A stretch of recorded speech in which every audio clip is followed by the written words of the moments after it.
This lesson's title is What Really Happens in Therapy. In psychology, therapy is often called counseling, psychotherapy, or treatment.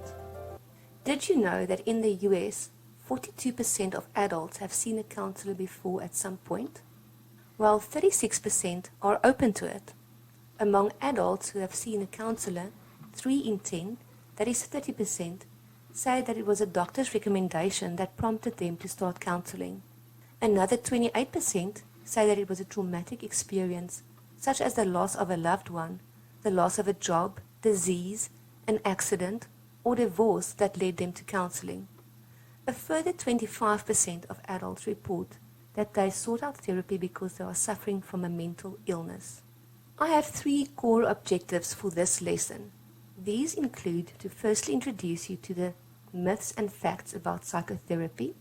Secondly, I will teach you some of the basic technical skills that therapists employ in their sessions with clients. And thirdly, as promised, you will be taught a technical skill, which is active listening of therapy today, so that you can use it in your own life and measure the effectiveness of it as you go along. The remaining technical skills will be taught in the next lessons, as it is beyond the scope of one lesson. Check out your summary notes for bonus content in the form of videos about what we are discussing in our lesson today. Before we start, I want to share something exciting with you. Remember that I said I'll be teaching the therapeutic skills per lesson in lesson 2, 3, and 4. As I said, this week we'll be teaching active listening. That's one of the very basic technical skills that therapists employ when helping people. So look out for that practical skill with some examples during the last part of our lesson. But without any further ado, let us start our lesson. What really happens in therapy? Let me ask you this. What do you think about therapy? What are your views of therapy? And what do you think happens between a client and a therapist? Maybe you have been to a therapist before, and you've experienced firsthand what it is like to see a therapist. Or maybe you have watched a movie with a therapy scene in it. Well, don't believe everything you are told. There are a lot of stereotypes and myths out there about therapy, and if you're not educated about them, you or someone you care about might miss out on an opportunity with a therapist when you or he or she might really need one. So, what are some of the myths that people tend to believe about therapy? As with many things, there are myths about psychotherapy as well, or therapy in general. There is a comprehensive list that you can look up on the internet, psychcentral.com, but let's go into some of the myths that I thought were the most important for you to know. Like I mentioned, several myths and facts concerning therapy are listed. Tartakovsky, 2018, compiled a list of myths and facts about therapy on psychcentral.com. She has a master's degree from Texas A&M University and is a regular contributor to psychcentral.com. Allow me to share some of the most important myths with you. The first myth I want to share with you is that therapy is only for people with serious issues. However, the fact is that you don't need to be diagnosed with a psychological disorder to seek help from a therapist. People seek therapy for a variety of reasons, including relationship issues, stress, grief, issues related to their identities, and learning to let go of past traumatic events and living life to the fullest. In fact, there is no shame in wanting to live your best life right now, is there?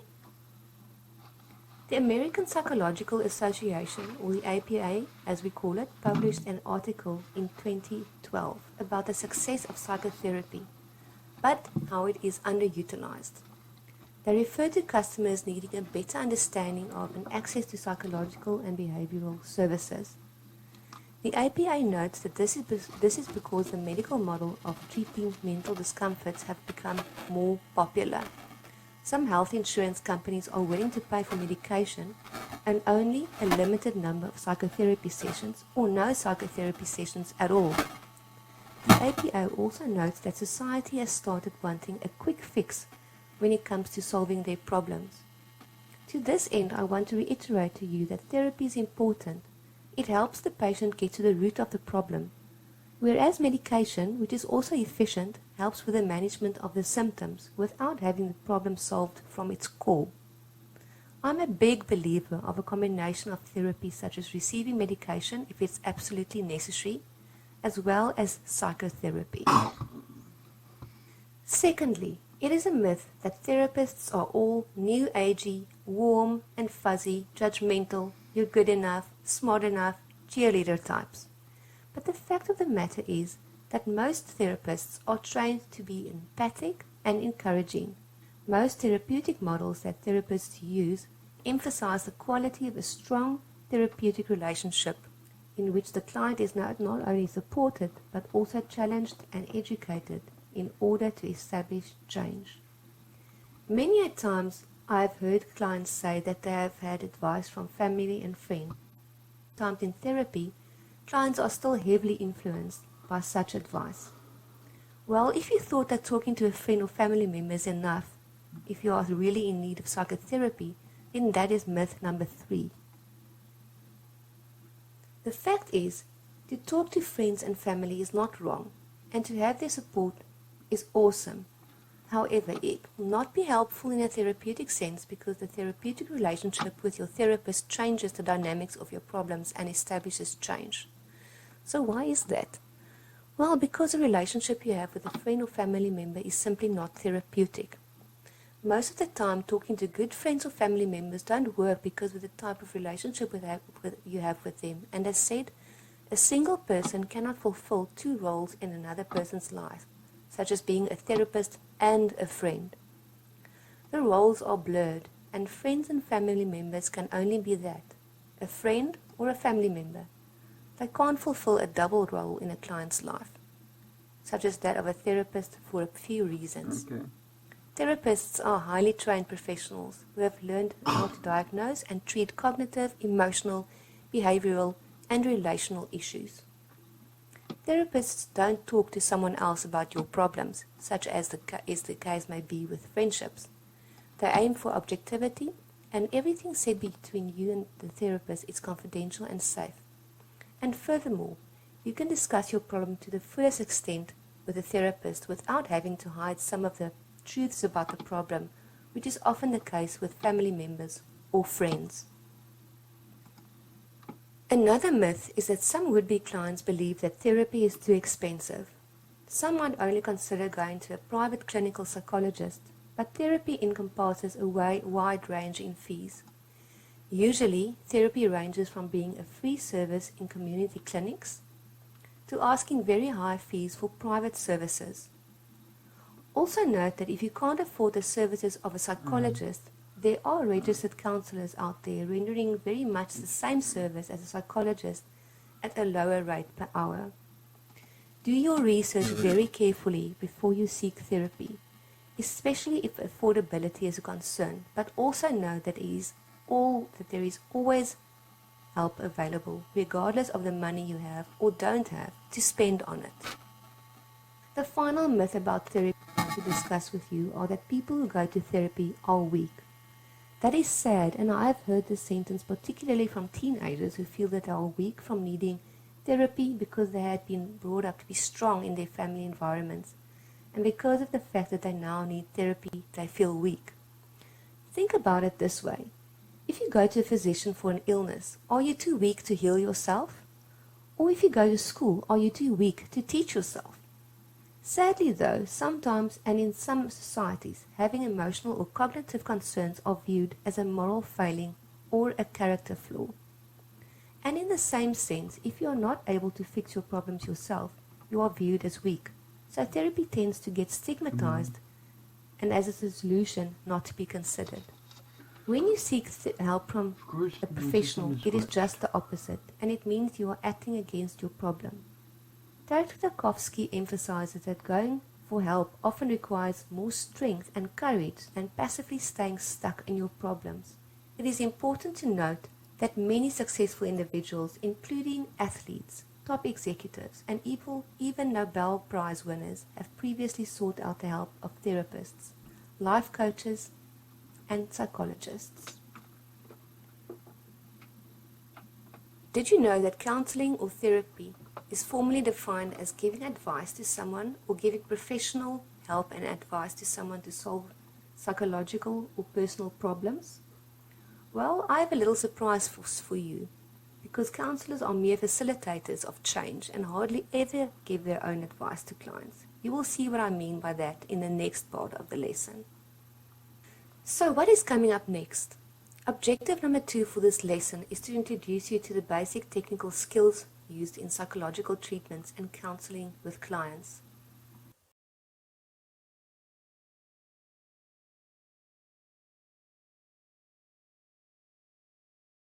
Teaching you the skill of active listening at the end of this lesson. Once you grasp the concept of active listening and implement it with a friend, boyfriend, husband, child, or colleague, you'll experience change, and that will feel incredible. Sometimes we think that we listen and that listening is simple and easy, until we must really tune into someone else's feelings and hearing what they have to say without having to respond to them from our own points of view. Let us move on to our second core objective for this lesson, which is to teach you, the student, about the basic skills that psychologists and therapists use when working with clients.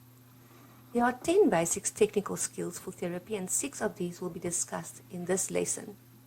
The remaining 4 will be addressed in lesson 3. The skills that we will be discussing today include the following: attending behavior, which is the basics of communication; questions, in order to facilitate open communication; observational skills; active listening, that includes encouraging, paraphrasing, and summarizing; observational and reflecting feelings, which lays a foundation of client experience; and empathy. Let us start with attending behavior. Attending behavior is the most basic communication strategy. What is it to really attend to someone who has a problem and wanting to discuss it with a therapist or with you, the student? Well, according to Ivy and Zalaquit, attending behavior encompasses 4 central dimensions, and these are key to all other helping skills. These include visual eye contact, vocal tone and emphasis, verbal following, and body language. When these skills are well developed, they help the interviewers or therapists demonstrate that they care and are involved. Secondly, these skills permit therapists to detect unspoken messages from clients and help them to respond more appropriately to immediate client needs. Let us address visual eye contact and vocal qualities. Visual eye contact is important because if you want to talk to someone and make sure he or she feels you are tuned into them completely, it is important to look him or her in the eye. Secondly, vocal qualities are important because one's vocal tone and speech rate clearly indicate how you feel about that other person. Think about it. There are so many ways in terms of vocal qualities to say, I'm really interested in what you want to tell me today, just by altering your vocal tone and speech rate.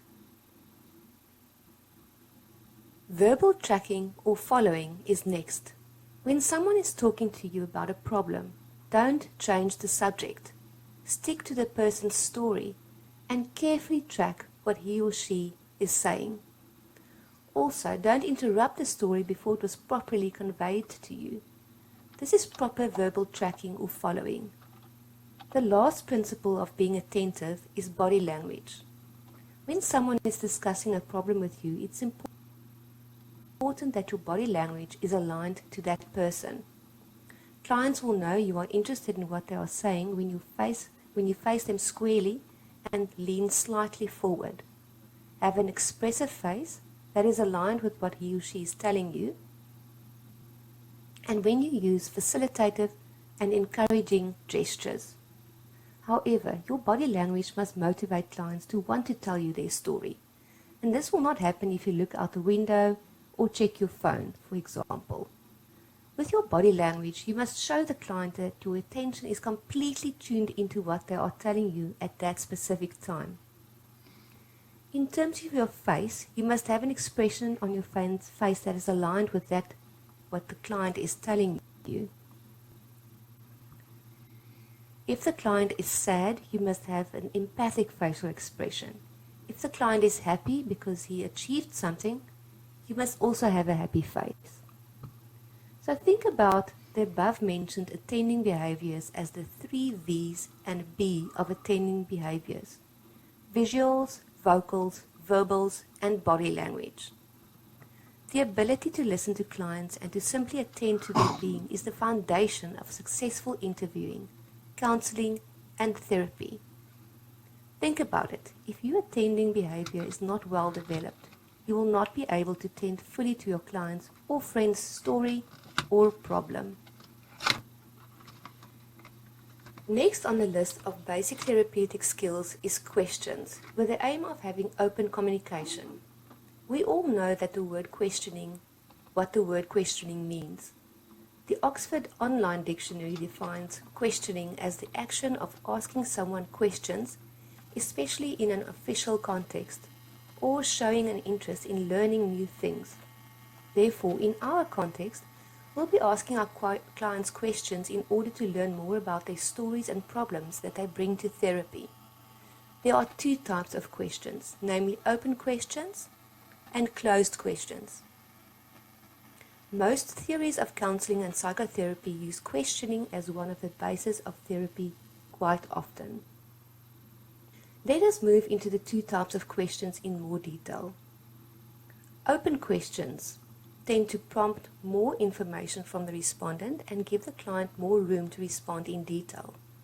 The following words are often used when you use open questioning: who, what, where, when, and why. Closed questions, on the other hand, elicit shorter responses and provide only short chunks of information and specifics. An example of a closed question will be, are you currently in school? And the answer will be either yes or no. Whereas an open question about the same topic would be, I see you are going to school at the moment. Tell me a little bit about your experience at this school. The open question will prompt the client to summarize his or her school experience and specifics about it, and that will be communicated to the therapist as such. The literature specify that could, can, or would questions are considered to be open, but have the additional advantage of being somewhat closed, thereby giving the client more power, who can now more easily indicate to what extent he or she would like to respond. Let's do a little exercise. I'm listing a few questions for you on this slide, and you must decide whether they are open or closed questions. If you want to, you can interact with me through Morpheus about your answers or further questions about open and closed questioning. One of the questions I'm posing to you is, do you like coffee? Like, what does candy taste to you? Or like, what does your candy taste? Would you say that your depression is having an impact on your productivity? Could you elaborate on your next experience, please? And are you going on holiday for the Easter weekend? Let's move on to observational skills. In terms of observational skills, Drew Watson, as cited in Ivy and Zalaquette, quotes that when working with clients, if one misses the nuances, and if you misread what these nuances may be trying to communicate, if you misjudge their character, and if you don't notice when their emotions, gestures, or tones of voice don't fit with what they are saying, and if you don't catch the fleeting anger or sadness that lingers on their faces for only a few milliseconds as they mention something or someone, you might otherwise not know what was important. Observational skills, as applied to the therapist, is thus a being tuned into the client very finely. To that end, that you are able to recognize sudden gestures of their hands, tones in their voices, or expressions on their faces that they don't mention but that are displayed as part of their communication with you. In talking to you about observational skills during the interview or discussion of helping, firstly, you should observe attending patterns of clients, or plainly said, what they are doing during this discussion. How does he or she use his or her hands or eyes or voice, and so forth. An ideal part of practicing observational skills is to try and observe how you attend to other people. Do you look away sometimes when telling a story? Do you shift from one side to the other? Do you use your hands or tone of voice excessively, or do you shy away from certain topics, for example? You may notice that clients close off their hands and arms when they are ready to close off a topic, using rapid alterations of eye contact when confused, or an increase in rates of speech, almost stammering over words when topics are difficult to discuss. You may also notice anger being displayed when the client speaks about a certain topic. It is therefore not always about the words that the clients use, but the mannerisms and nuances of behavior that accompany the words that therapists or helpers should attend to. You may notice sometimes that a client speaks about someone and his or her word choice makes it seem as if they get along very well, but the body language of the client, the gestures or tones of voice might suggest otherwise, such as displaying being frustrated, angry, jealous or irritated with a person, but not saying it. We then say that there is an incongruence between the words the client uses and his observational behavior, suggesting that it must be probed or investigated. Smooth and flowing gestures and those that are in harmony with the gestures of others, such as family members, friends, or the interviewer, may suggest openness and a lack of anxiety, fear, conflict, or any other emotions or symptoms. Now we will move on to the next technical skills that therapists use across the board, and that is active listening, comprising of 4 concepts, namely encouraging, restatement, paraphrasing, and summary. Remember, at the end of the lesson, we will go through active listening again, and I will list a very good example for you to go and practice. Active listening is one of my favorite skills with psychotherapy. And if you think about it, in couples therapy or relationship therapy, one will often witness conflict between the partners because they don't communicate effectively. Generally, they will present with some kind of problem, and after careful observing and probing, we will often come to the point of identifying their ineffective communication skills. It is then that I employ a practical task called the talking chair and the listening chair. This might be one of my future lessons that I talk about this. This helps couples to listen and respond at the appropriate times so that they don't talk to each other with the main aim of only wanting to respond without really hearing what their partner wants to say. So we can assume by looking at this heading that active listening involves listening in order to let the other person know that we had heard what they just have said. In that way, the person feels heard and furthermore understood. Feeling understood goes a long way in psychotherapy, and I have seen in my office before that when a person feels understood and heard, almost half or most of the conflict or frustration dissipates, and in addition, insight into the problem is often gained, aiding greatly in the therapeutic process. Active listening includes the skills of encouragement, restatement, paraphrasing, and summarizing. Let us take a look at those. Encouragement and restatement encompass the skill of active listening. Encouraging or encourages are used to encourage clients to talk more or to elaborate on their problem even more. Because problems have many facets, it's necessary that the client tells the therapist as much as possible about the problem and the accompanying feelings. Encouragers include head nods, open gestures, and positive facial expressions that motivate the client to keep on talking. Minimum verbal utterances such as and also have the same effect. They let the client know that you, the listener or therapist, are taking everything that the client is saying in and that you would like to hear some more.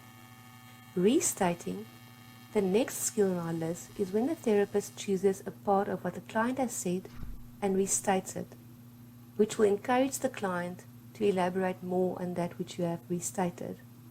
Let us take an example. Mary is your client and she is very upset by her parents who are busy getting a divorce. Mary is a student and is hurting very much. Mary says, "Ever since I heard about the divorce, my world is turned upside down. Nothing seems to work out. I can't sleep. I don't want to go out and my schoolwork is taking a dive. I always used to do good in my schoolwork, but now it seems I'm just not interested. I'm so mad, but I'm hurting for my mom real badly." By taking any part of the paragraph and restating it, you will help or lead the client in talking about it some more. For example, you might say you are hurting for your mother, or you are mad, or you can't sleep at night, and all of the above restatements will elicit more information, albeit different types of information. In such a case, the therapist will decide where and in what way the client is struggling the most and choose a restatement from there, which will render the direction of therapy. Let us now look at paraphrasing or reflection of content. Paraphrasing, also part of active listening, seems simple. It is only slightly more complex than encouraging. Accurate paraphrasing is usually rewarded by the client with a "that's right" or a "yes, you are correct," which means you are listening carefully and correctly and connecting very deeply with your client or friend. Paraphrasing can also motivate a client to elaborate on the story if and when it is necessary, or it helps the client complete his or her storytelling so that the process of therapy can move along. So how does one paraphrase? It is important to have excellent observational skills for accurate paraphrasing. The therapist will need to hear the important keywords the clients use and use them when paraphrasing in the same way the client does. Other parts of your paraphrase might be in your own words, but the gist of what the client told you should be included. The 4 parts of paraphrasing include the sentence stem, keywords, the essence of what the client has said, and a checkout for accuracy. The sentence stem is usually using the client's name, such as Mary. "I hear that since you heard about your parents' divorce, your whole world has been turned upside down. Mary, and I hear that you feel very sad for your mother. You can't sleep at night. You feel mad and that your schoolwork is not going well." That is the essence of what the client is saying. Did I hear you correctly? And that is the checkout for accuracy. At this point, Mary might say, "Yes, that is exactly how I feel." And you can move on with Mary in whatever direction you feel her greatest need for therapy is at the time. However, she might add something and say, "Well, now that I hear you say that, I actually feel sorry for my dad as well." And you can further then talk about the dad. Let us move on to the next part of active listening, which entails summarizing. The skill of summarizing can be implemented at the beginning of a session, summarizing what happened in the previous session and perhaps check in on what had happened subsequently, what has been changed, or how homework helped in achieving some goals that were set. Secondly, summarizing can happen at the end of a session, starting with how the session started, with feedback from the previous session, what work had been done in the current session, reflecting on the goals set for the week to come as well as homework to be completed, and checking in with the client to see how he or she feels about it. Summarizing gives the therapist a chance to recap the process that has been made up to date and to show the client that there is hope for change because there has been progress. Or it can help with evaluating goals and strategies, such as discussing where the client is on goals as a result of coming to therapy and changing behaviors or doing homework. It also acts as giving therapy direction and a feeling of being task-orientated rather than just sitting with each other and discussing problems. It is sometimes difficult for clients to acknowledge that change is indeed taking place. Therefore, summarizing can be a very helpful tool when wanting to emphasize movement, change, direction, or progress.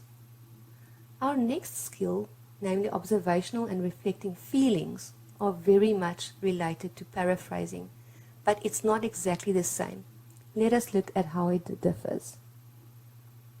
Whereas paraphrasing is concerned with feeding back the key points of what the client has said verbally, reflecting back of feeling, in contrast, is concerned with observing emotions, naming them and repeating them back to the client to check in for accuracy. Even though the two are tied together closely, it's important to make the distinction, which is that paraphrasing is focused on the content and reflecting of feeling is focused on the emotions of the client after the client has talked and expressed emotions. Note that the reflection of feelings is not always easy. When a client says, "I feel anxious or sad or angry," it is easy to feed it back to them, but sometimes clients don't express their feelings, and then the therapist or helping professional should look for cues. The simplest way of knowing how a client feels is obviously to ask him or her, "How do you feel about that?" For example, when clients are not in sync with how they feel about something, it is imperative that the therapist listens very carefully to the words used and look for emotional cues so as to help clients find labels for the emotions on a certain topic that is being discussed. Clients might also experience mixed feelings. For example, a young woman might talk about having a loving childhood with loving parents whilst sitting with clenched fists, indicating that her fists might show some anger or resentment or frustration towards her parents or her childhood, with her being unaware about it.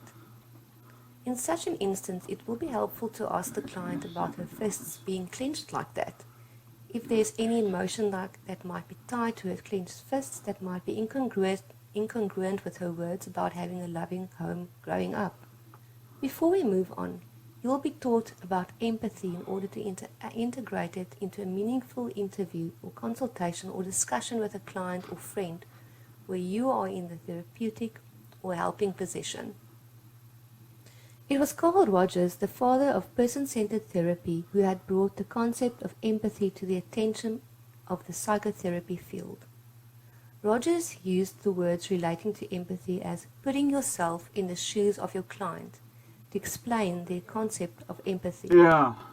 He also said that a therapist must try to view the world through the client's eyes and ears.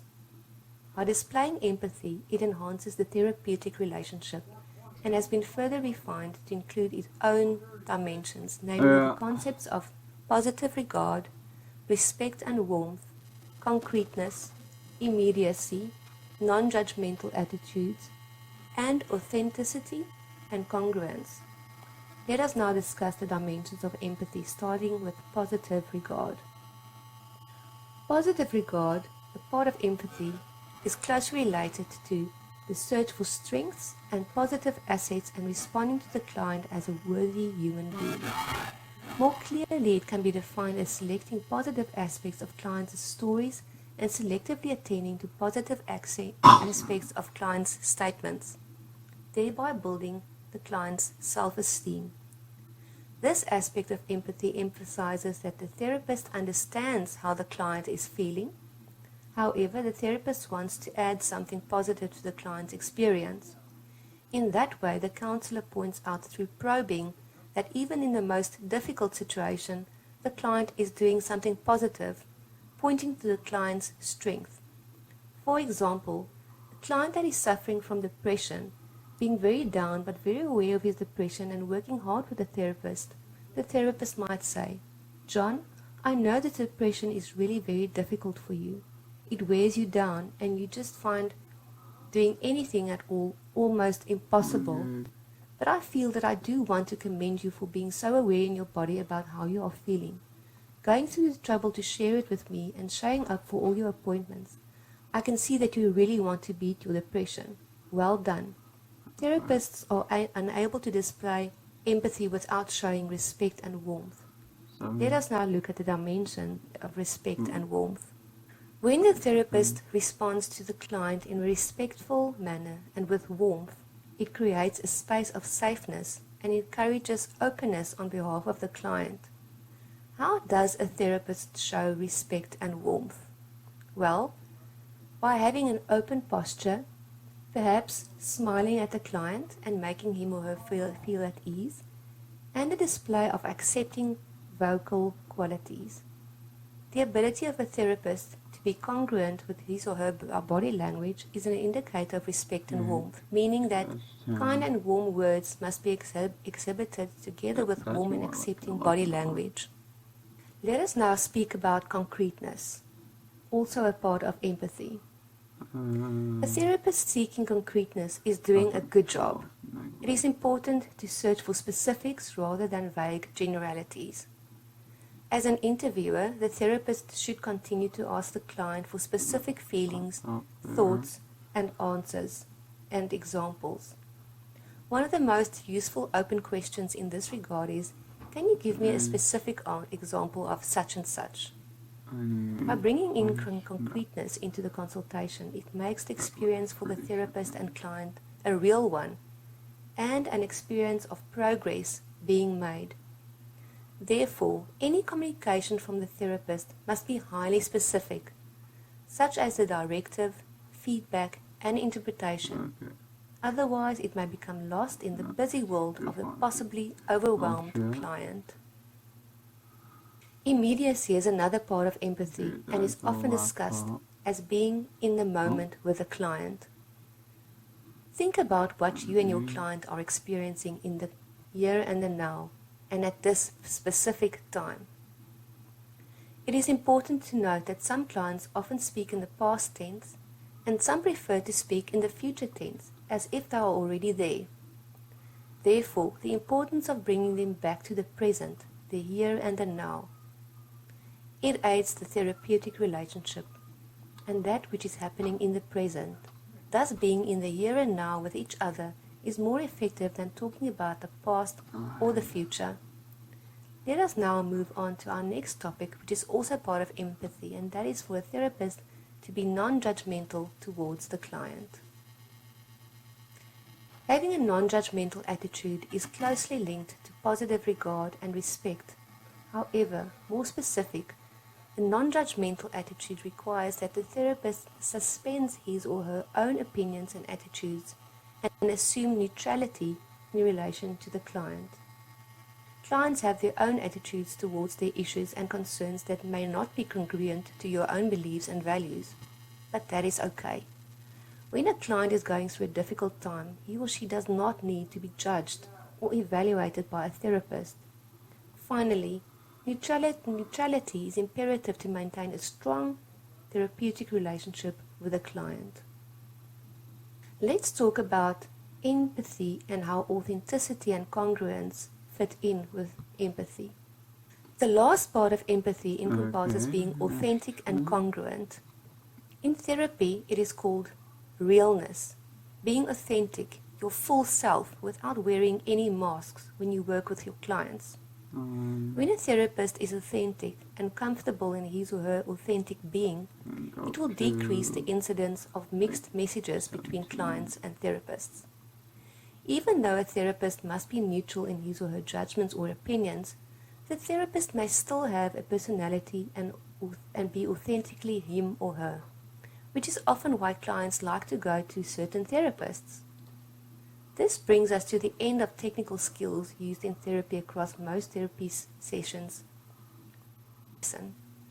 In the next lesson, we will address confrontation, multiple perspectives, and reframing the client's story, as well as influencing skills and the 5 strategies of change. In addition, we will run through the 5 stages of the micro-skills interview that involves only listening, and at the end of lesson 3, I will encourage or teach you how to use another skill, which is empathy. But without any further ado, let us move on to teaching you your first skill, namely active listening. In the notes that you will receive after this lesson, you will have the slide information in theory about active listening. You have learned earlier in this lesson that the skill of active listening entails listening, encouraging, paraphrasing, and summarizing. Hence, these are the skills you will practice this week. To practice these skills in real life, you will need to first listen to your client or friend, or whoever wants your help. You won't be able to paraphrase back to the client about what had been said. Let us say that Mary comes to you again and she says, "Lately I am so stressed and I really want to talk to you about it. I want to get your view on things. I can't seem to sleep at night and my head just doesn't want to calm down for me to sleep. It seems that it started right after my breakup with John. I feel like such a failure. So what will you do next?" Think about our lesson. You will use encouragers. You will nod your head, say things like "I hear you," and "tell me more about it," and use the phrase to encourage Mary to speak some more and feel that you are hearing her and that you are understanding where she's coming from. After having used encouragers to get Mary to give you even more information and for her to feel heard, you will start paraphrasing, but make sure that Mary is ready for you to speak. Before you start paraphrasing what Mary had said, just think a little about what you have heard her say. Say it out aloud in your head to test your own listening skills. Then you will go ahead and paraphrase. When you paraphrase with Mary, it will sound something like this. "Hi Mary, I hear you say that you are extremely stressed lately and that you really would like to talk to me about it. You also mentioned that you are having trouble sleeping and that your head seems to not be able to calm down for you to go to sleep at night. I heard that you said that it started right after the breakup with John and you feel like such a failure. Is that right? Is that what you said? And help me if I missed something. I just want to make sure I heard you correctly before we go any further. What do you think Mary will say after you have paraphrased her conversation in the above way? And how will she feel after you paraphrase to her what she had told you?" After paraphrasing with Mary, you will summarize with her. And you might say the following. "Mary, since you started talking, you told me that you are stressed. You can't sleep. Your head does not come to rest at night. And you feel like a failure and that these things happened just after the breakup with John. In summary, did I hear you correctly? And do you agree with me? Or do you have any other ideas? And if you had to summarize it, Mary, what would it be like?" Let us reflect back on what you have learned. For now, I don't want you to focus too much on Mary's feelings, but you can paraphrase it back to her since she talked about her feelings. For the immediate moment, however, focus on active listening skills, which includes encouraging, paraphrasing, and summarizing.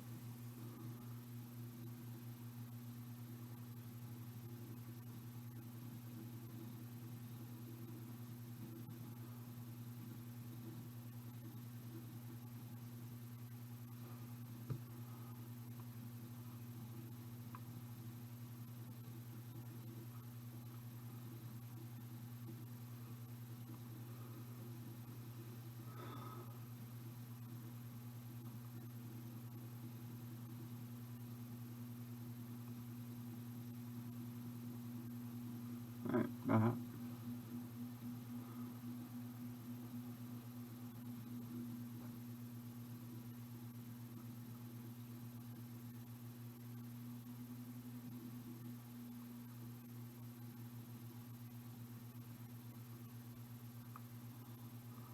Start now.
Let's see.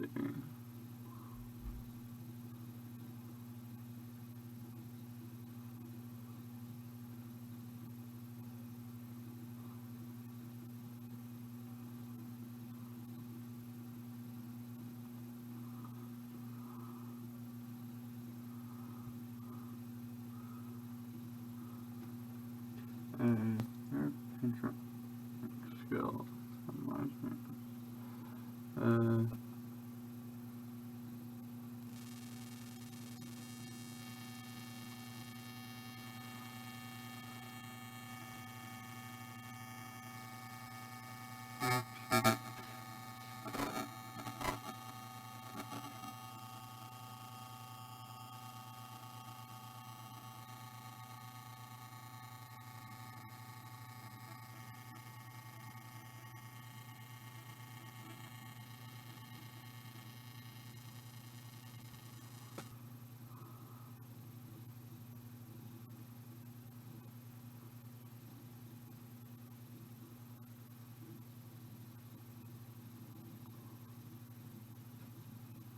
I don't know about it.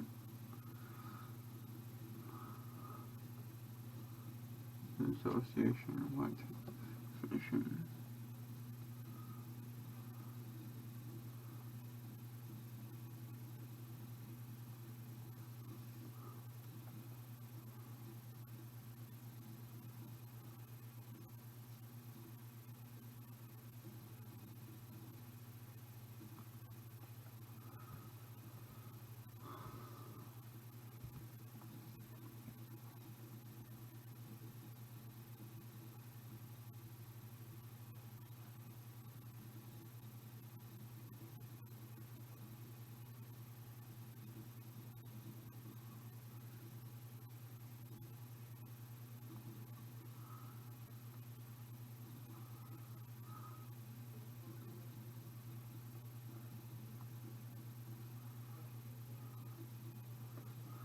What did Socrates and Pluto believe in?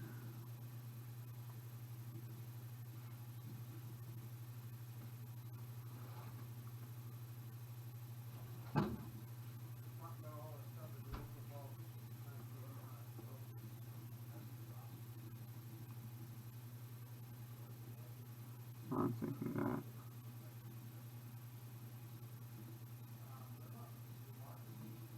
Maybe.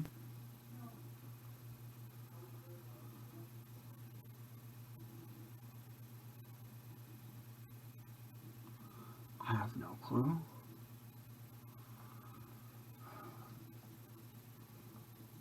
These are all watches.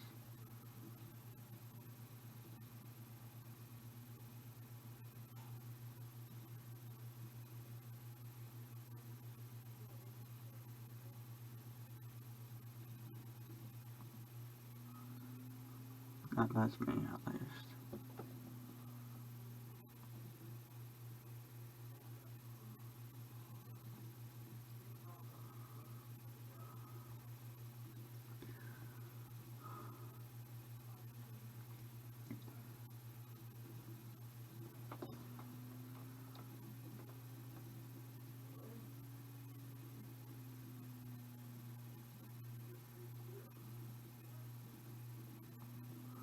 Yeah, it helps answer some of the questions.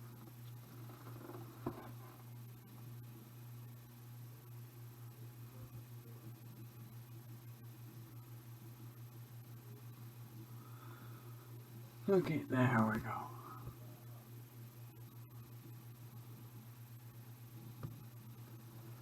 Welcome. This lesson's title is Caring for Others.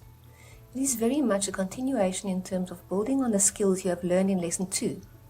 I'm extremely excited to move on from using pure listening skills to teaching you influencing skills.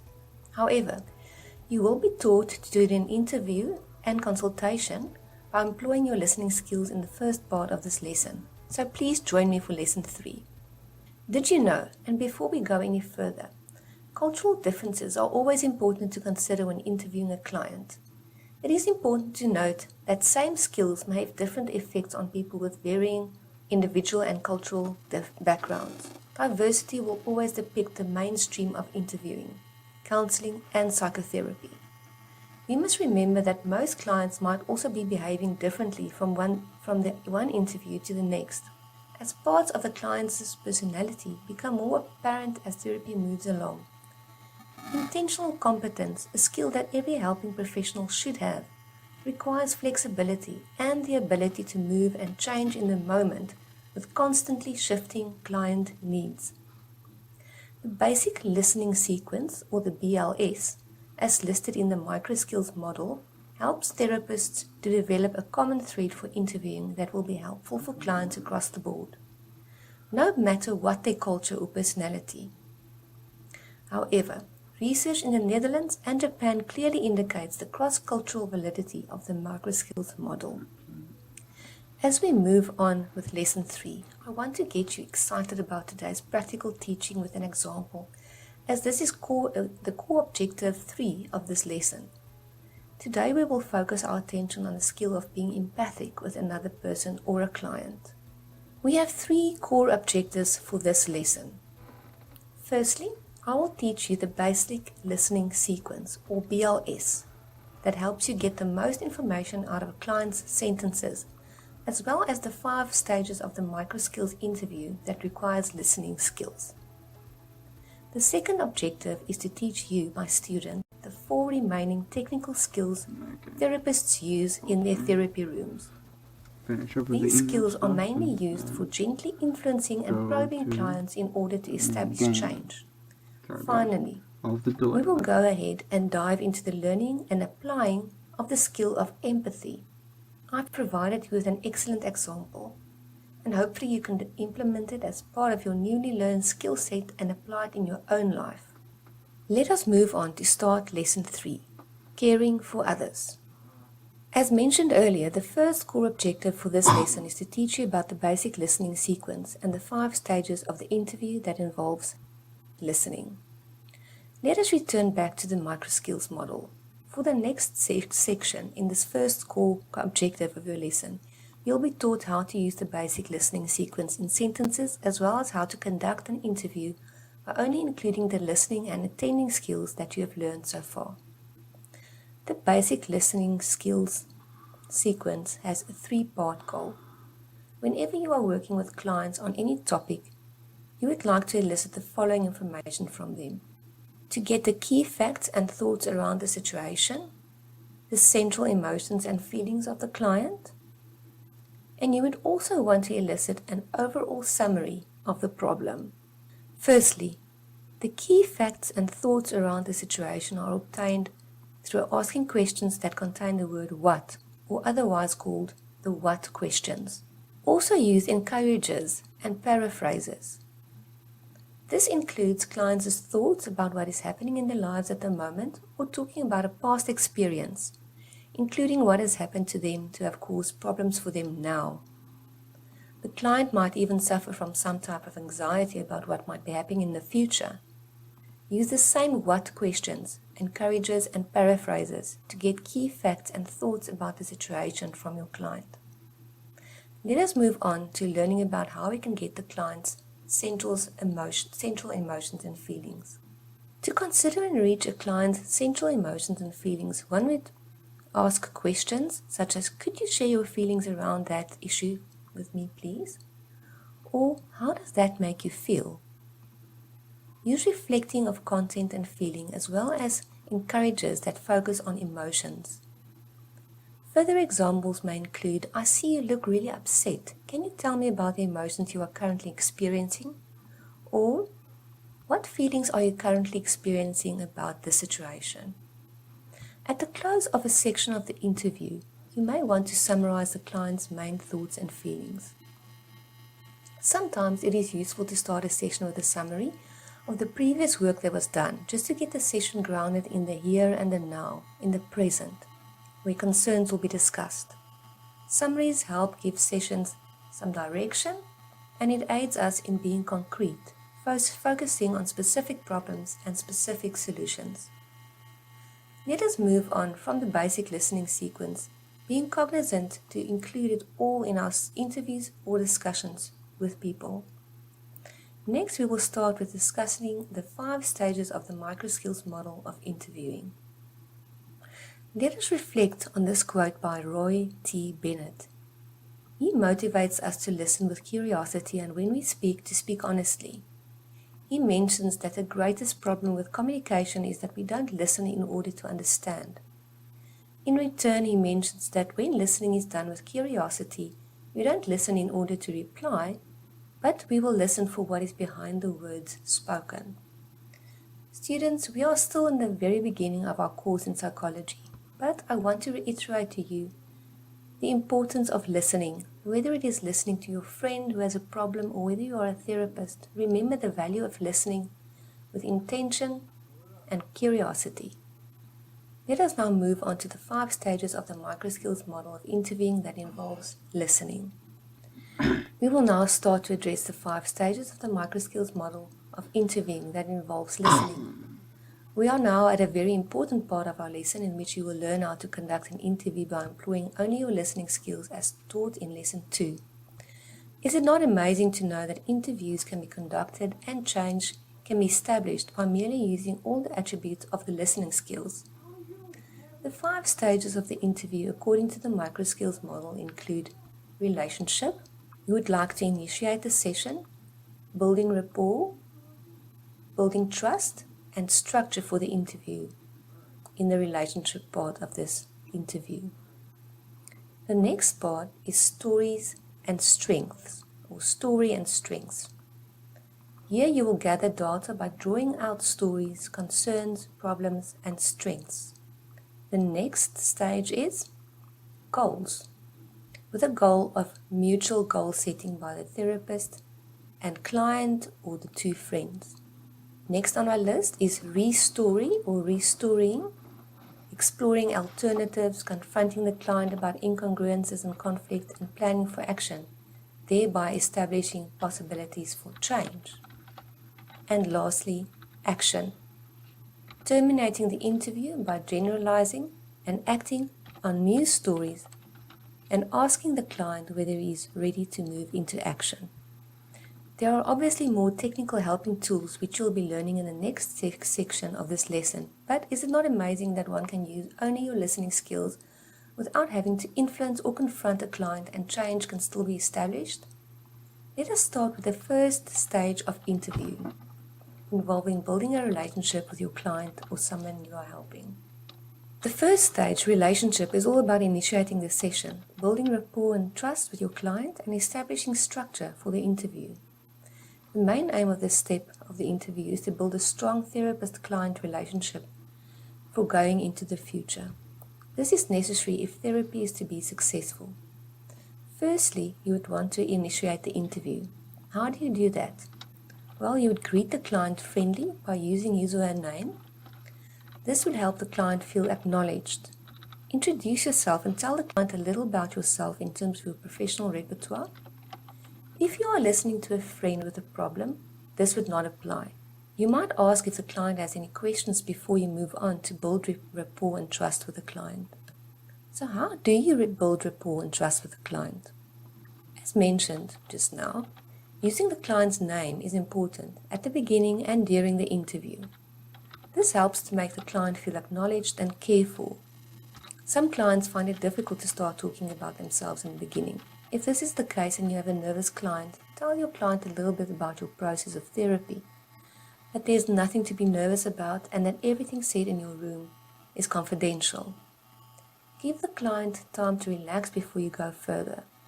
Some clients, however, show you through their language, vocal tone and body language that they are open and trusting to you very early in therapy and even in the first session. It really depends on the client, their culture, and their personality. To establish structure in terms of the interview is the third part of this stage. Issues with regards to confidentiality and ethics must be considered and discussed with the client at this stage, and you might want to ask whether your client has any questions in this regard. Explain what the purpose of the interview is and ask again whether he or she has any questions with regards to the purpose of your interview. Also ask the client how he or she was referred to you if you don't already know that. If it was a legal or welfare referral, your discussion might differ, and therapy might be led by this type of referral. In terms of legal or welfare referrals, make sure you are trained to handle these. Otherwise, refer the client to a therapist who works with such cases. The same applies to when a friend wants your help with these types of problems. If we think of establishing structure for the interview, it can be thought of as a guidance for what is to come, building the framework for what is to happen between you and the client in the process of therapy. The second stage of interviewing from the microskills model includes story and strengths, where you would gather information and data by drawing out stories, concerns, problems, and strengths. The main aim of this stage is to establish what the strengths and resources of the client are. Let us delve into this stage to make it more clear to you. Listen carefully to the client's story. At this point, the client would be telling you the reason for the visit to your office. Oftentimes, clients will present with a long list of issues. Listen carefully to this list and write it down for later reference. Questions starting with who, what, where, when, and how help you to ensure that you cover the most important issues and concerns underlying the client's challenges and problems. At the end of listening to the list of problems to the client present with, it might be helpful to prioritize the list with your client so that it gives the interview some direction and focus. The positive asset search entails searching for strengths and some aspects of the client's life in which he or she does experience wellness. Emphasizing the positives elicits a can-do attitude for the client that enables him or her to face the serious challenges that were just presented in the previous stage. When the therapist inquires about areas of wellness in the client's life, it helps the client to discover what he or she is doing right already, which is another positive attribute that might strengthen the client to face the difficulties that are ahead. Let us consider this quote by Kenneth Blanchard, author of The 1 Minute Manager. If you can't tell me what you'd like to be happening, you don't have a problem yet. You're just complaining. The problem only exists if there is a difference between what is actually happening and what you desire to be happening.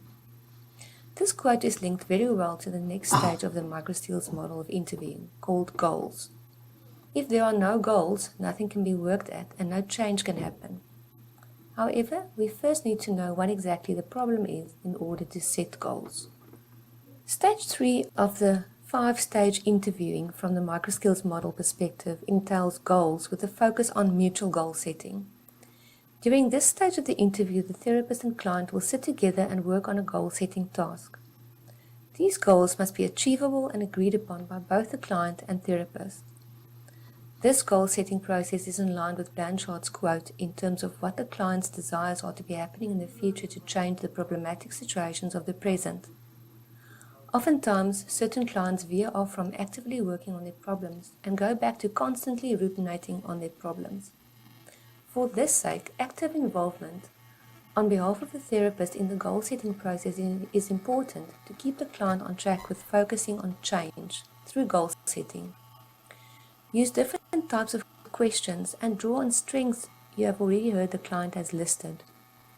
When setting goals, you might want to ask a few questions. I have a few example questions that you might want to use. On the one hand, your concern can be summarized as this, and on the other hand, your desired outcome is this. And you have the following assets and strengths to help you reach your goals of this. Or, could you take a moment to sit back and develop a fantasy of what you would like to happen, drawing on your strengths while you are doing this? And finally, another question you might ask your client is, let me put it to you this way. Your present behavior is as such, but you would like to behave differently. For example, you would like to achieve the goal of such and such. As we've talked, I've noticed some strengths you already have to meet this challenge. What are your thoughts on this? Helping professionals, please remember when you set goals to firstly define them, make them explicit and concrete, search for strengths, resources and assets that are likely to facilitate goal attainment, and through your goal setting, you and your client should be developing a plan of action for change. Then you will move on to the next stages of the interview, which entails action and terminating. Stage 4 of our interviewing process includes helping the client with the task of restoring. This term may be a little confusing, but what it basically aims to do is to get to the point where the client can answer the question of, what are we going to do about it? The purpose of this stage is thus to aim at resolving client concerns and finding relief of the client's problems. It is important to aim for workable and attainable solutions when brainstorming with a client during this process. Remember, clients are often stuck in their problems, and that might be the reason they came to you for help or guidance initially. In this instance, the therapist helps explore possibilities whilst assisting the client in finding new ways to act more intentionally in the world. By acting more intentionally means to define the problem, consider what one wants to be happening, and planning for a way to make the goal or change possible. Before we consider the next stage, it is important to keep concrete issues in view whilst helping the client generate alternatives for solution. Please note that though a decision for action is not enough though, a plan of action is needed to make sure that feelings, thoughts and behaviors that need change are dealt with beyond this stage of the interview. The final stage of the 5 stages of microskills interview of listening entails action. The client and therapist make plans for action to be taken, and the therapist asks from the client whether he or she will spring into action and do it. In the previous stage, the client has produced one or more possible solutions to his concern or problem. Now these solutions must be put into action. To help establish change in behavior or feelings as per the defined solution, therapists might suggest one or more tasks that the client can incorporate to spring into action. These include homework, where the therapist asks the client to do one or more specific tasks that will align with the suggested solution. Other therapists might use role-playing, where the client practices new behaviors with the therapist a few times before the session is ended, and the client has mastered the new behavior in a practical sense with the guidance of the therapist. Some therapists use imagery, in which case the client is asked to imagine what he or she needs to venture into action to solve the problem. The client is then also asked to use this image when the problem arises again and he or she wants to implement the solution. The very end of this stage entails the termination of the interview, in which the therapist will summarize what had happened in the interview session, focusing specifically on including the identified strengths of the client, the problem, and the solution as defined by the client. Finally, the action that will be used is summarized and highlighted before the interview ends and the client leaves the therapy room. Did you know there is a movement called the strengths-based approach, with its roots in social work?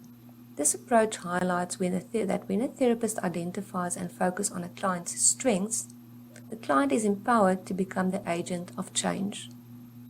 The client is pulled into the solution and becomes empowered as an agent of change.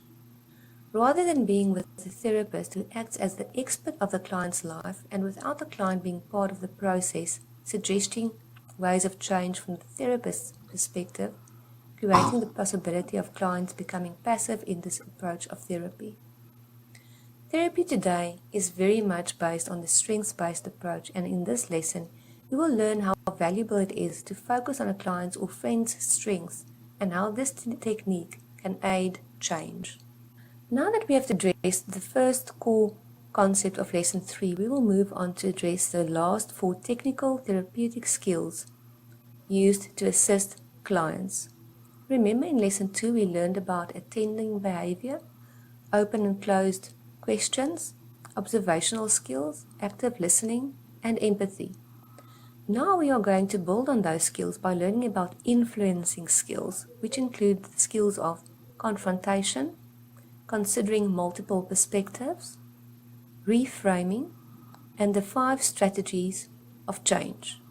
Let us now move on to our second core objectives for this lesson. which is to teach you, the student, about the remaining basic skills that psychologists or therapists use when working with clients. Skills to be taught in this part of the lesson include the influencing skills of confrontation, considering multiple perspectives when hearing clients' stories, reframing the problem, and the 5 strategies of change. Let us recap what you have just learned. In Objective 1 for this lesson, we went through the basic listening sequence, which included the aim of the following, which is to elicit key facts and thoughts around the situation, the central emotions and feelings the client experiences, and to elicit an overall summary of the issue. Then we moved on to address the 5 stages of the microskills interview that involves listening. And these stages include relationship building, story and strengths, goals, restoring, and action. In the next part, and as just mentioned, I will focus on teaching you the remainder of the technical skills therapists use that go beyond merely employing listening skills.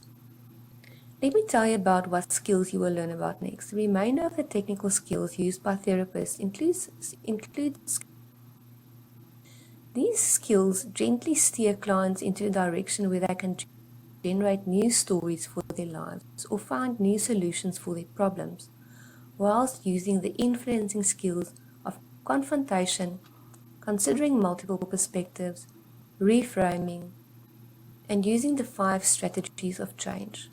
Please note that clients must never feel influenced by a therapist, and a therapist is not a guide, but rather a facilitator of change, walking the client's road of change with her. However, in the world of therapy, we call these skills influencers, as they gently steer clients into a direction of considering alternative solutions for their problems and viewing their problems from different perspectives. Firstly, the skill of confrontation aims to clarify and confront the discrepancies in a person's life that act as a lever for the activation of human potential. Thus, when such discrepancies are addressed and resolved, the lever will be put into action as to resolve issues, and the client will grow into a more satisfied individual. Confrontation is not to go against the client in a direct way and can be defined in the following way: to rather go with the client, seeking clarification and the possibility of a creative new, which will enable resolution of concerns, all the while being gentle and empathic. To effectively use the skill of confrontation, you will do the following. You will clarify issues of incongruity and work to resolve them. You will identify the conflict and note mixed messages and incongruities. You will clarify issues of incongruity and work to resolve them, and you will evaluate the change.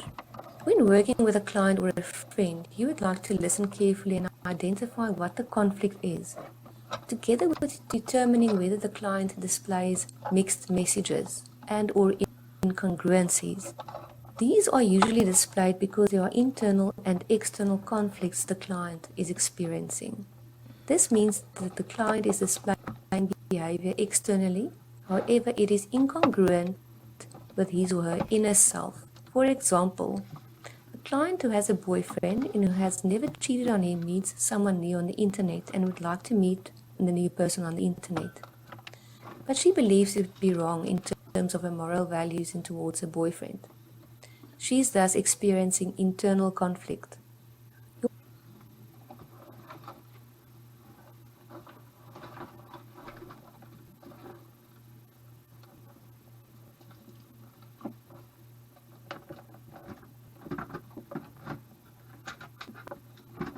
it.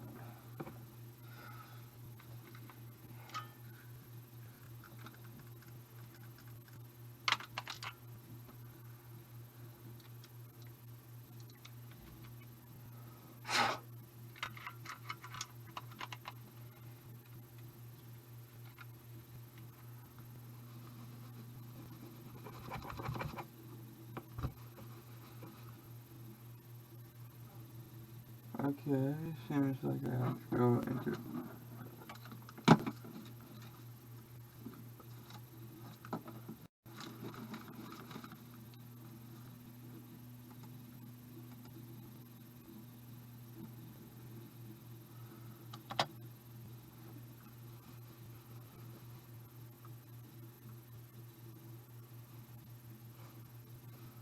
Can't move my mouse left to right.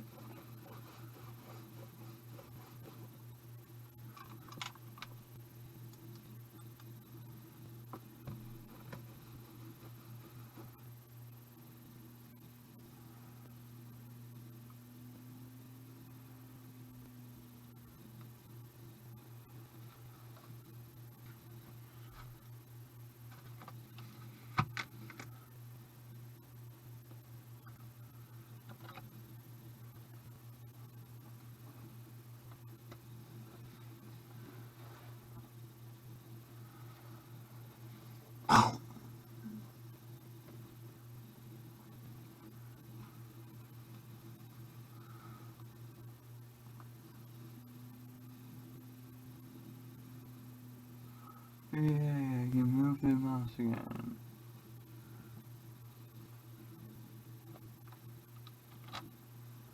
Control Shift G though, because I saw something interesting.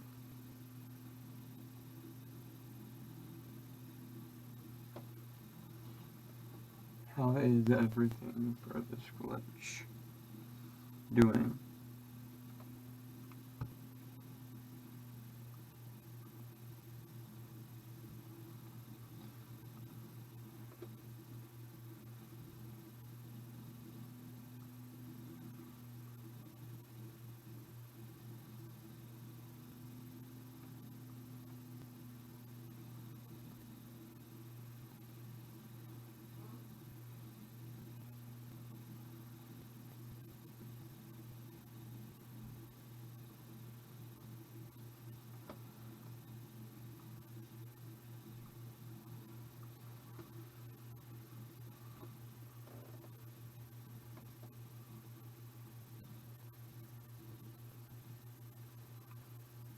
Go back one.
Okay, now it's down one.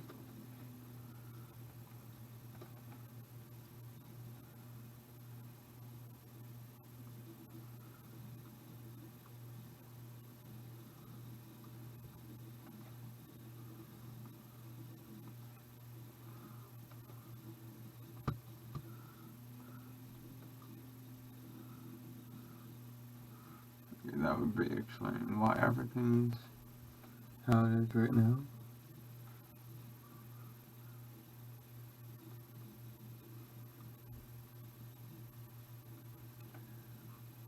Default screen, that's on pause.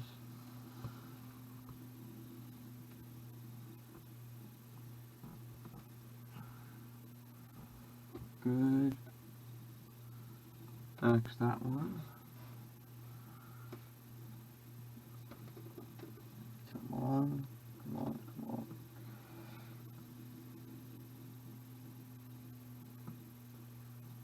Ah. Oh, what? Huh? Really?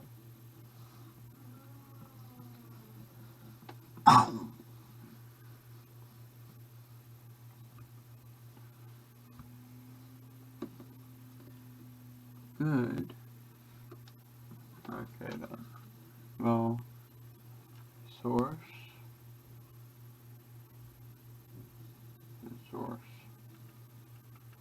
PGA.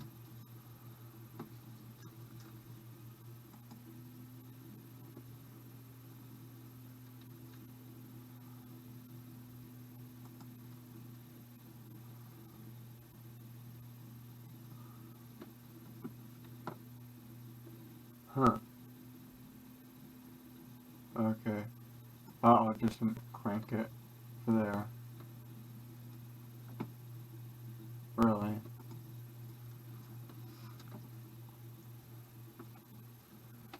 Source. Change to HDMI 1. Throw the mouse there. Ouch. My eyes.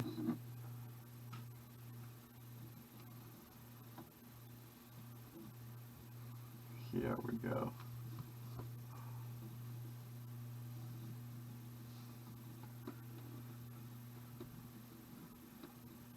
Interesting.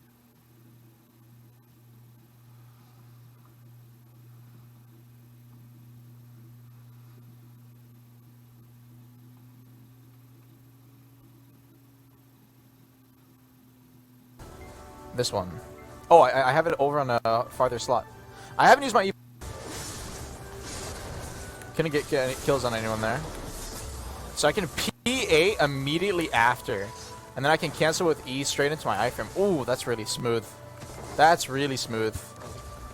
Let's go up to the high ground here. So far, her stamina actually doesn't feel bad, now that I'm getting a bit more used to it. I can stay in the fight. I basically get in the fight and I'm staying in there.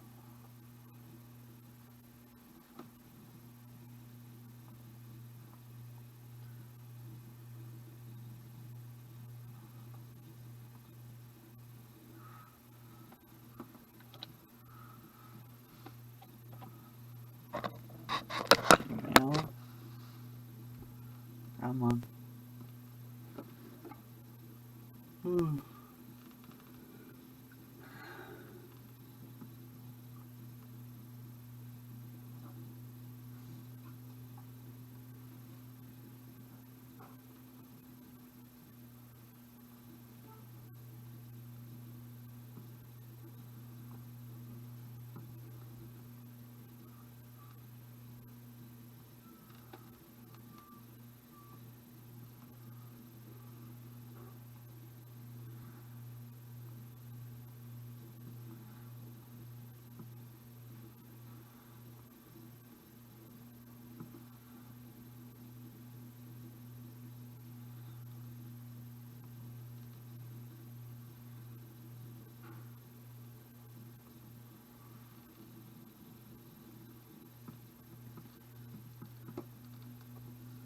Come on.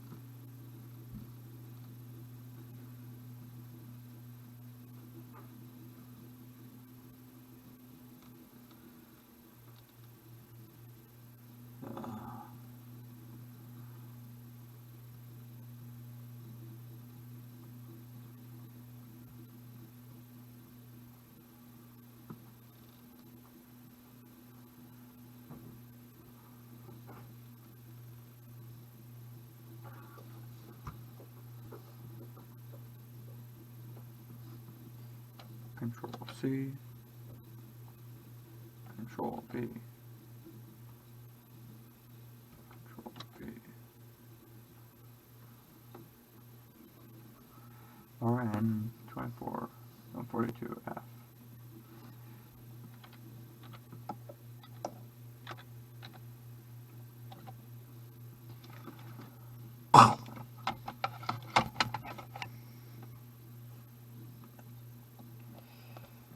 Proceed to Steam.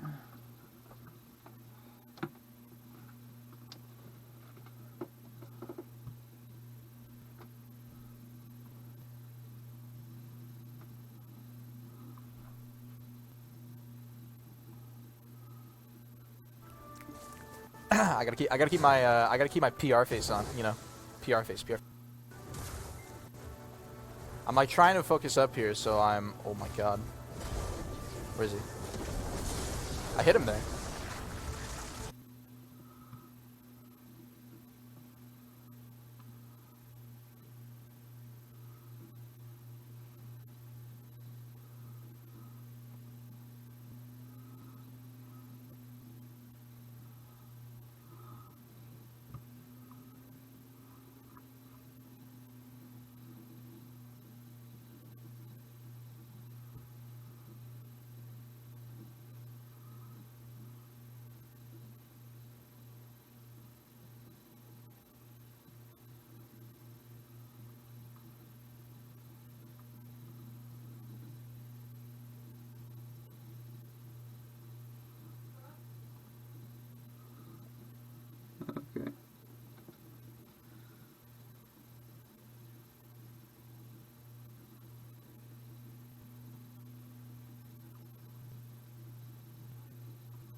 In 2010, Mitsubishi developed a vehicle that was even cheaper, lighter, and more modern all at the same time. The Type 10 is armed with a powerful Japanese gun. It has an improved armor arrangement and features a C-41 system that enables sharing of information with other branches of the JSDF as required by the new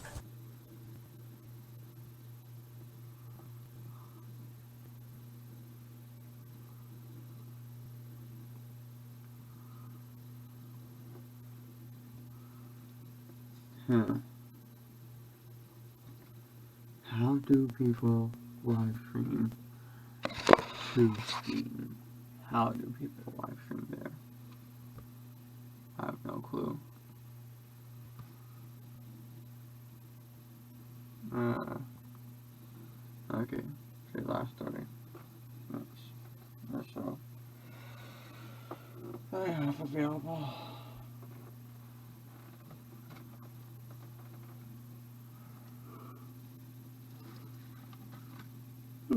Control.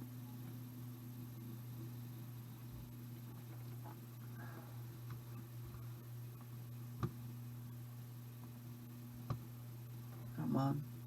Full screen that. Play.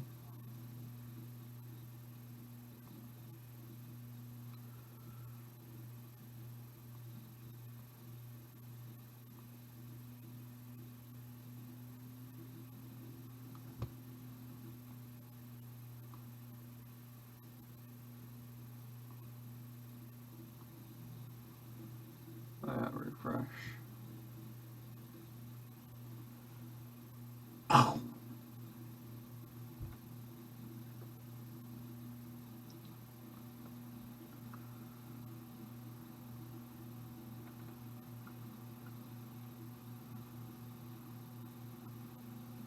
Welcome. This lesson's title is Caring for Others. It is very much a continuation in terms of building on the skills you have learned in Lesson 2. I'm extremely excited to move on from using pure listening skills to teaching you influencing skills. However, you will be taught to do an interview and consultation by employing your listening skills in the first part of this lesson. So please join me for Lesson 3.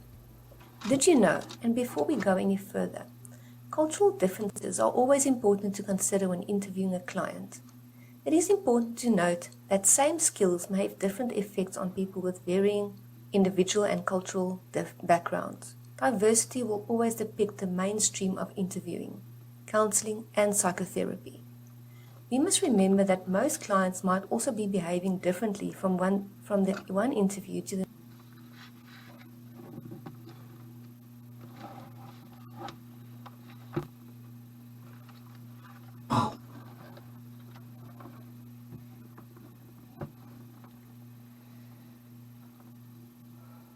shifting client needs. The basic listening sequence, or the BLS, as listed in the microskills model, helps therapists to develop a common thread for interviewing that will be helpful for clients across the board, no matter what their culture or personality. However, research in the Netherlands and Japan clearly indicates the cross-cultural validity of the microskills model. As we move on with Lesson 3, I want to get you excited about today's practical teaching with an example, as this is the core objective 3 of this lesson. Today we will focus our attention on the skill of being empathic with another person or a client. We have 3 core objectives for this lesson. Firstly, I will teach you the basic listening sequence, or BLS, that helps you get the most information out of a client's sentences, as well as the 5 stages of the microskills interview that requires listening skills. The second objective is to teach you, my student, the 4 remaining technical skills therapists use in their therapy rooms. These skills are mainly used for gently influencing and probing clients in order to establish change.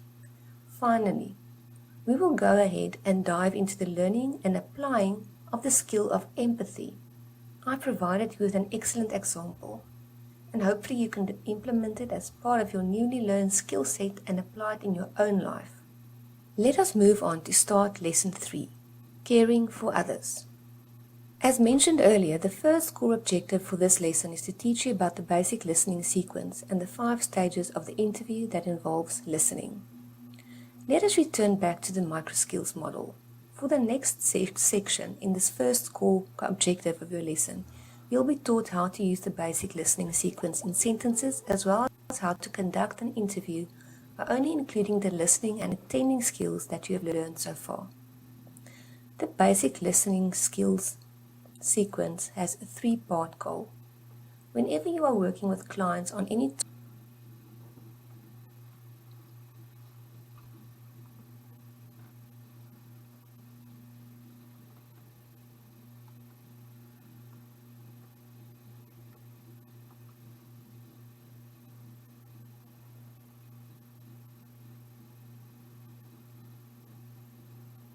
through asking questions that contain the word what, or otherwise called the what questions. Also use encourages and paraphrases. This includes clients' thoughts about what is happening in their lives at the moment or talking about a past experience, including what has happened to them to have caused problems for them now. The client might even suffer from some type of anxiety about what might be happening in the future. Use the same what questions, encourages and paraphrases to get key facts and thoughts about the situation from your client. Let us move on to learning about how we can get the client's central emotions and feelings. To consider and reach a client's central emotions and feelings, one would ask questions such as, could you share your feelings around that issue with me, please? Or, how does that make you feel? Use reflecting of content and feeling as well as encourages that focus on emotions. Further examples may include, I see you look really upset. Can you tell me about the emotions you are currently experiencing? Or, what feelings are you currently experiencing about this situation? At the close of a section of the interview, you may want to summarize the client's main thoughts and feelings. Sometimes it is useful to start a session with a summary of the previous work that was done, just to get the session grounded in the here and now, in the present, where concerns will be discussed. Summaries help give sessions some direction, and it aids us in being concrete, focusing on specific problems and specific solutions. Let us move on from the basic listening sequence, being cognizant to include it all in our interviews or discussions with people. Next, we will start with discussing the 5 steps of the microskills model of interviewing. Yeah. Let us reflect on this quote by Roy T. Bennett. Say, He motivates us to listen with curiosity and when we speak, to speak honestly. He mentions that the greatest problem with communication is that we don't listen in order to understand. In return, he mentions that when listening is done with curiosity, we listen in order to reply, but we listen for what is behind the words spoken. Students, we are still in the very beginning of our course in psychology, but I want to reiterate to you the importance of listening. Whether it is listening to a friend who has a problem or whether you are a therapist, remember the value of listening, the intention and curiosity. Let us now move on to the 5 stages of the microskills in interviewing that involves listening. We will now start with the 5 stages of the microskills model of interviewing that involves listening.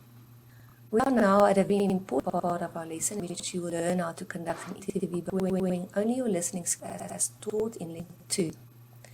Is it not amazing to know that interviews can be conducted and change can be established by merely using all the attributes of the listening skills? The 5 stages of the interview according to the microskills model include relationship, who would like to initiate the session, building rapport, building trust, and structure for the interview in the relationship part of this interview. The next part is stories and strengths, or story and strengths. Here you will gather data by drawing out stories, concerns, problems, and strengths. The next stage is goals, with a goal of mutual goal setting by the therapist and client or the 2 friends. Next on our list is restory or restoring, exploring alternatives, confronting the client about incongruences and conflict, and planning for action, thereby establishing possibilities for change. And lastly, action. Terminating the interview by generalizing, acting on new stories, and the client whether he is ready to move into action. There are obviously more technical helping tools which you'll be learning in the next section of this lesson, but is it not amazing that one can own your listening skills without having influence or confront the client, and change can still be established? Let us start with the first stage interview, when building a relationship with your client and the woman you are helping. The first stage, relationship, is all about initiating the session, building rapport and trust with your client, and establishing structure for the interview. The main aim of this step of the interview is to build a strong therapist-client relationship for going into the future. This is necessary if therapy is to be successful. Firstly, you would want to initiate the interview. How do you do that? Well, you would greet the client friendly by using his or her name. This would help the client feel acknowledged. Introduce yourself and tell the client a little about yourself in terms of your professional repertoire.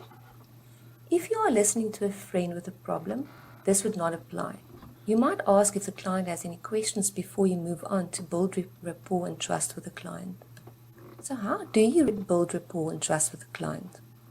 As mentioned just now, using the client's name is important at the beginning and during the interview. This helps to make the client feel acknowledged and cared for. Some clients find it difficult to start talking about themselves in the beginning. If this is the case and you have a nervous client, tell your client a little bit about your process of therapy, that there's nothing to be nervous about and that everything said in your room is confidential. Give the client time to relax before you go further. Some clients, however, show you through their language, vocal tone, and body language that they are open and trusting to you very early in therapy, and even in the first session. It really depends on the client, their culture, and their personality.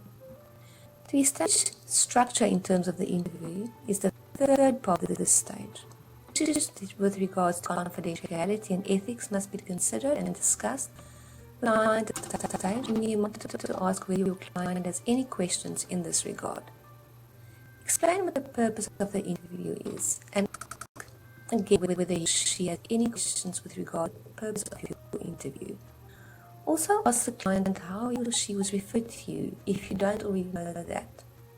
If it was legal or welfare referral, your discussion might differ, and therapy might lead by this type of referral. In terms of legal or welfare referrals, make sure you are trained to handle these.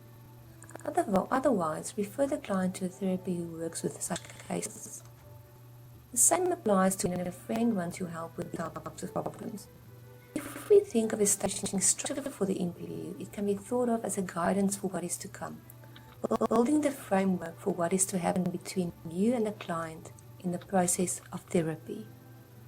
The second stage of interviewing from a microskills model includes story and strengths. We would gather information and data by drawing out stories, concerns, problems, and strengths. The main aim of this stage is to establish what the strengths and resources of the client are. Let us delve into this stage to make it more clear to you. Listen carefully to the client's story. At this point, the client would be telling you the reason for the visit to your office. Oftentimes, clients will put a long list of issues. Listen carefully to this list and write it down for later reference.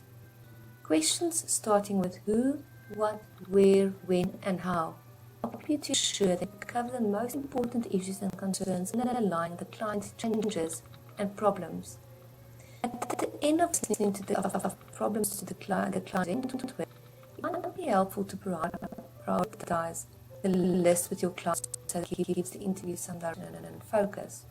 The positive asset search tells searching strengths and some aspects of the client's life in which he or she does experience wellness. Emphasizing the positives elicits can-do attitude for the client that enables him or her to face the serious challenges that were just presented in the previous stage. When the therapist is about areas of wellness in the client's life, to discuss is doing rightly, which is another positive attribute might strengthen the client to face the difficulties that are ahead. Let's consider this by Kenneth Blanchard, author of the 1 Minute Manager. If you can't tell me what you'd like to be happening, you don't have a problem yet. You're just complaining. The problem only exists if there is a difference between what is actually happening and what you desire to happen. This quote is linked very well to the next stage of the microskills model interview, called goals. If there are no goals, nothing will work and no change can happen. However, we first need to know what exactly the problem is in order to set goals. Stage 3 of the 5-stage interviewing from the skills model perspective entails goals with focus on mutual goals. During this stage of the interview, the therapist and client will sit together and work on a goal setting. Goals must be achievable and agreed upon by both the client and therapist. This goal setting process is in line with Blanchard's quote in terms of what the client's desires are to be happening in the future to change the problematic situations of the present. Often, certain clients veer off from actively working on their problems and go back to constantly ruminating on their problems. For this sake, involvement on behalf of the therapist in the goal-setting process is important to keep the client on track with focus on change. Goal setting.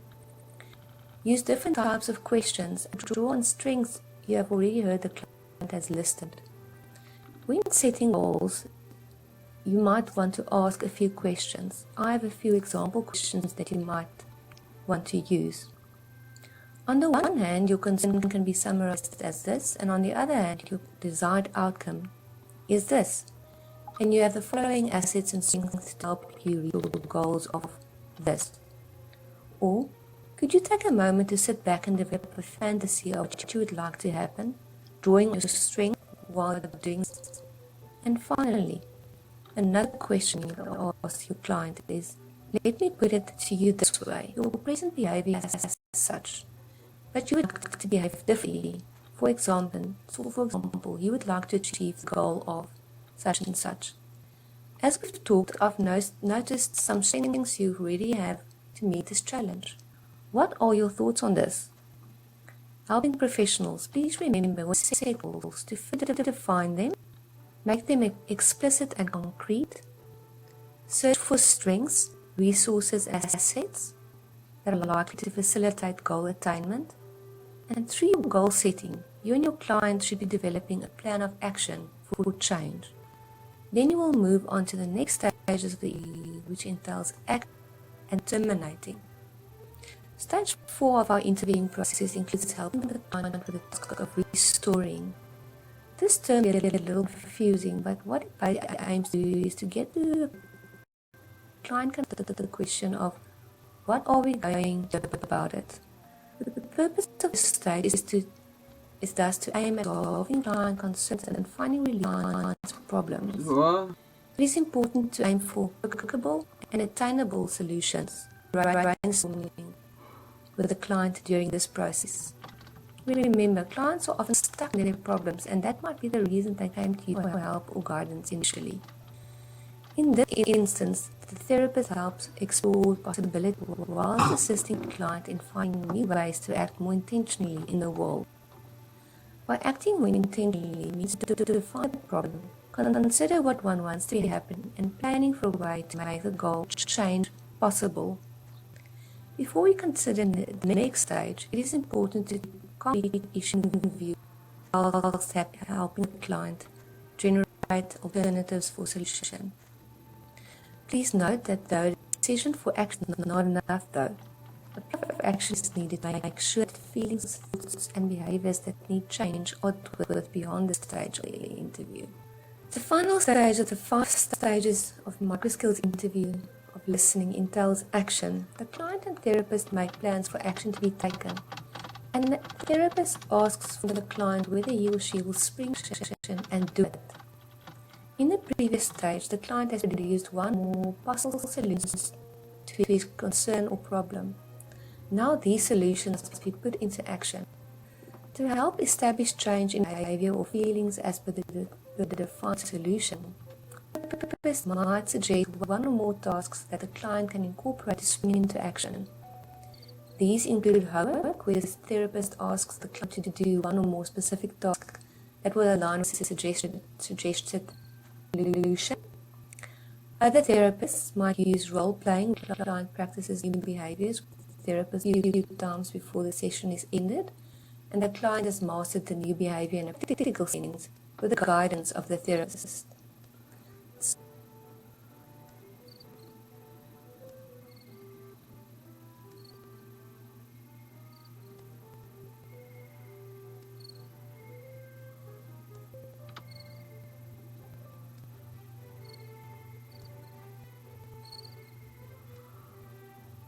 Ugh.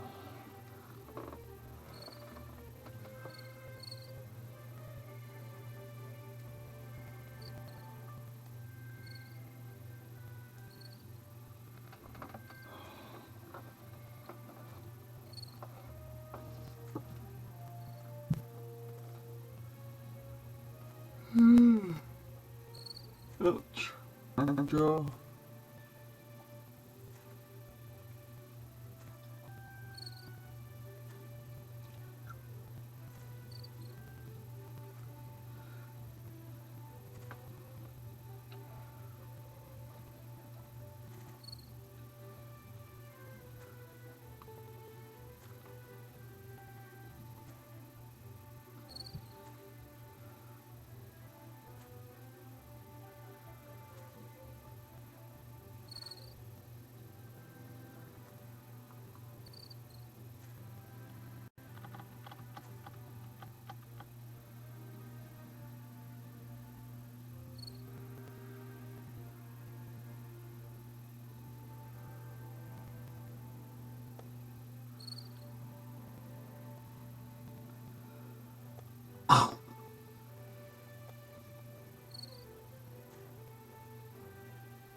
Almost there.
Yeah.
Okay.